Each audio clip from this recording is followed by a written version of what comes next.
At ayun nga ako, nagbabalik ang inyong lingkod, Carlo Mendez TV, at ang pag-uusapan ho natin ngayong araw na ito ay itong inilabas na pahayag ng Malacanang under dyan sa Presidential Communication Office Undersecretary Claire Castro. Ayan, pakinggan natin guys ha. Hindi ba mas magiging mapupunta tayo sa dumpster kung ang magiging pangulo natin o ang magiging leader natin ay ang mga katulad nila VP Sara, mas na inuuna pang magpunta sa abroad, magsilbi sa isang tao, although tatay niya po yun, pero marami pa rin pong Pilipino na umaasa sa kanya bilang vice-presidente. Mahirapan po tayo magkaroon ng pangulo kung lagi po nasa abroad at hindi po ginagawa ang trabaho dito sa Pilipinas. Ayan ho, baka daw tayo damputin sa dumpster kapag mga katulad ni VP Sara ang magiging pangulo ng bansang ito.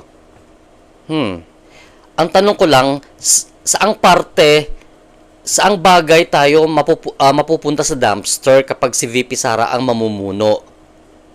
Unang-una, kung ipagpalagay ho natin na totoo yung confidential funds na may anomalya, ipagpalagay na lang natin, o sabihin na natin na totoo yun, na may nangyaring corruption dyan sa confidential funds ng Office of the Vice President. Ayan.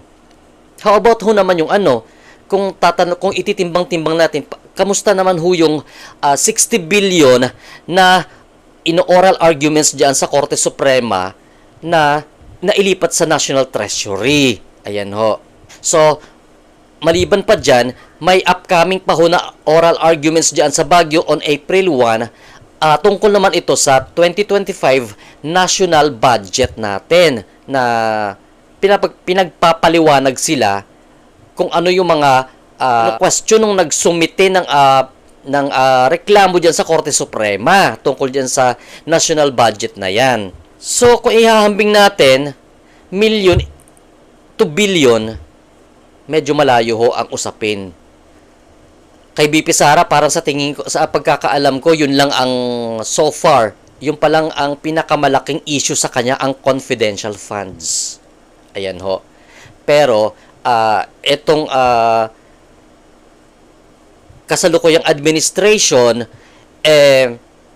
ang daming issue. Hindi natin maipagkakaila ho kasi yan ho ay open book sa sambayan ng Pilipino. Kasi unang-una, yun nga ulitin ko, yung 60 billion pesos na PhilHealth funds na i-transfer sa National Treasury. Ayan ho, na supposed to be magagamit ng mga taong bayan.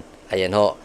And at isa pa ho, yung 2025 national budget diyan sa BICAM report ng Senado at mababang kapulungan sa Kamara de Representante dahil may nagsampa nga ho ng reklamo diyan, pinagpapaliwanag itong mga nabanggit na mga tao doon sa Korte Suprema on April 1. Sa tingin nyo, pupulutin nga ba tayo sa dumpster kapag si VP Sara ang namuno sa bansang ito?